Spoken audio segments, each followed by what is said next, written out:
You just hit the holy grail of cake mix cookies. I'm giving you not one or two flavor varieties, but 13 different unique combinations. Each recipe starts with a box of cake mix, and then you're going to add in oil and eggs and whatever add-in you want to add. And the flavor options are absolutely endless.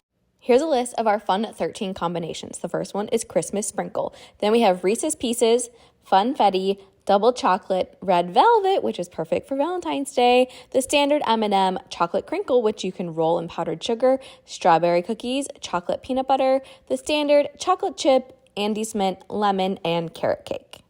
Let's talk about a few tips for success. The first thing is after you make your cookie dough, you're going to chill your cookie dough balls for at least 30 minutes to prevent them from spreading in the oven. This is going to help keep them nice and chewy and thick. My second tip is to use a cookie scoop to make uniform cookie balls so that they're all the same shape and size.